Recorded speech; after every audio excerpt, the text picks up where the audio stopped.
Hello, fine people of the internet. I'm here to share my thoughts about The Blood of Elves. It's the first book in the Witcher saga.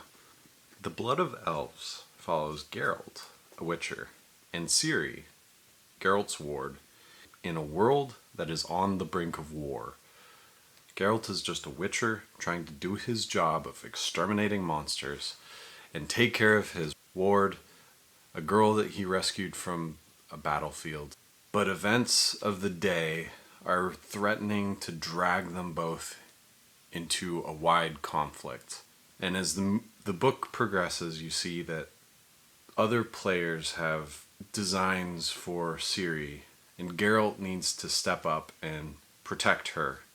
To make things more complicated, Ciri has powers that are developing and threatening to damage her, and Geralt isn't sure how to handle them. So he has to turn to some of his allies, faces that we've seen in previous books, like Triss Merigold and Yennefer, to help develop Ciri's powers and keep her out of the hands of those who would try to harm her.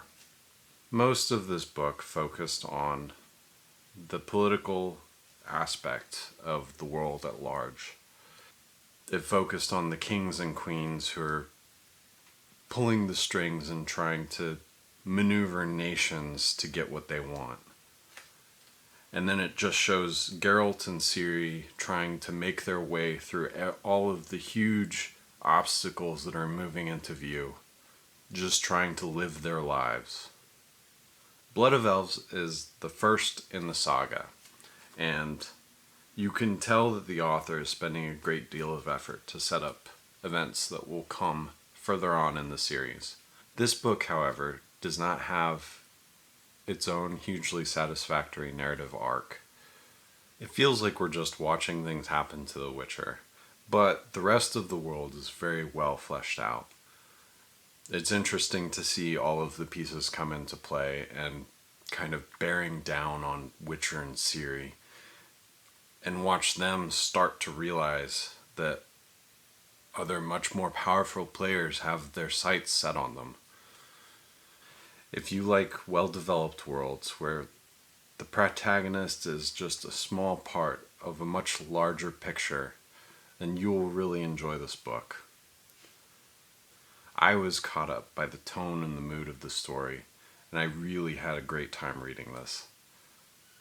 If you like to have a story that focuses on a single character and watches as that character develops and goes through hardships, this might not be the book for you, though. That tends to be the kind of book that I enjoy, and I felt like the narrative arc of Geralt and Ciri left a little bit to be desired. There were times that I really enjoyed the characters of Geralt and Ciri. I liked watching Geralt's protective instincts come into play. I enjoyed watching Ciri as the young child, being a daughter figure to Geralt. But I felt those times were few and far between, and much more of the book was focused on the politics of nations. If you like snappy dialogue, you'll really enjoy this book.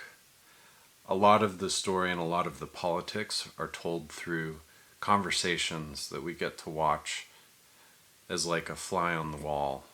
The author would spend pages and pages showing us conversations regarding the state of nation and the plans people have to either harm or help Geralt. And the dialogue was written really well. There's a good back and forth, and it moves along. There's humor thrown in there. It feels natural, feels like it has a good pace. I really enjoy the atmosphere of these books. This is the second one I read. I read The Last Wish first. The Blood of Elves pulls the same dark, struggling to survive kind of atmosphere that The Last Wish did. These books are wonderfully atmospheric, and I really enjoy them. I'm looking forward to the next one in the series. I heard from a commenter that I should read Sword of Destiny, the second short story collection, next, after I read The Last Wish. Unfortunately, I was already half of the way through this book by the time I got that comment. But that's the next one on my list. Look for that in the next couple weeks. So far, I'm having a great time with the series, and I would recommend it, with the caveats that I've stated in my reviews so far.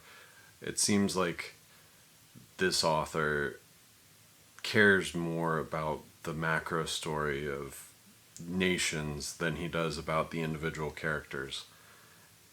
And it'll be interesting as the stories progress to see how the nations and the characters start interacting more. And that's enough of a hook for me.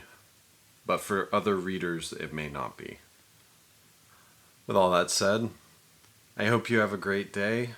Like and subscribe, and I will see you next time.